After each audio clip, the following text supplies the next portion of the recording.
আপু আসসালামু আলাইকুম। ওয়ালাইকুম আসসালাম। আসসালামু আলাইকুম। ওয়ালাইকুম আসসালাম। আপু কেমন আছেন? জি ভালো আছি। আপনি কেমন আছেন? আলহামদুলিল্লাহ ভালো। আপু আপনার নাম কি? মাধুরী। হ্যাঁ, মাধুরী আমার নাম। খুব সুন্দর নাম। মাধুরী আপা, যে ছবি দেখতে পাচ্ছি এটা কি আপনার?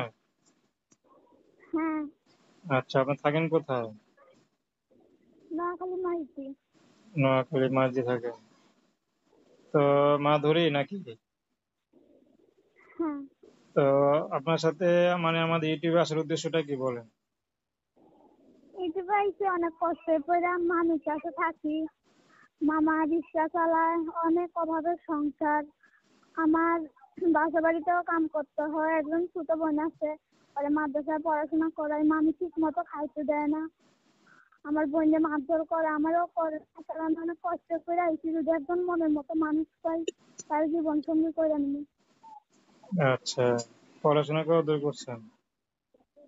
পড়াশোনা বেশি করতে পারি নাই, ছোটবেলায় মা বাবা ফিরা গেছে, তাই কারণে টু পর্যন্ত করছিলাম, এরপর থেকে আর করতে পারিনি। তাহলে আপনি কি করেন? এখন আমি বাসা বাড়িতে কাম করি। আচ্ছা, পড়াশোনা করেন নাই না? জি না। পড়াশোনা করার ইচ্ছা ছিল? হ্যাঁ, পড়াশোনা করার ইচ্ছা তো স্বপ্নেরই থাকে, আমারও ছিল, কিন্তু এত কষ্টের মধ্যে আছি এই কারণে পড়াশোনা করতে পারিনি। আচ্ছা, তো এখন ইউটিউব আসছেন কি বিয়ে শাদীর জন্য না সহযোগিতার জন্য? বিয়ে শাদীর জন্য আইছি, সহযোগিতার আরেকটা জন্য প্রশ্ন আইছি। ভাই, এটা উঠে গেল। হ্যাঁ, আচ্ছা, তো এখন আপনার কোনো পছন্দ আছে?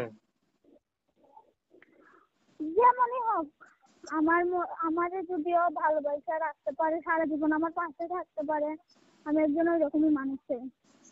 আচ্ছা আচ্ছা, তো আপনার নাম কি বললেন? মাধবী। তো দর্শক, আপনারা মাদের ব্যাপার কথা শুনলেন, তো তার নাম্বারটি স্ক্রিনে দেওয়া আছে। তো দর্শক, প্রেম ভালোবাসা সাহায্য সহযোগিতা বিয়ে শাদী করা একান্ত আপনাদের ব্যক্তিগত ব্যাপার। তো আসুন আমরা 5 ওয়াক্ত নামাজ পড়ি, সর্বদা দেশের সেবা করি। আপু ভালো থাকবেন।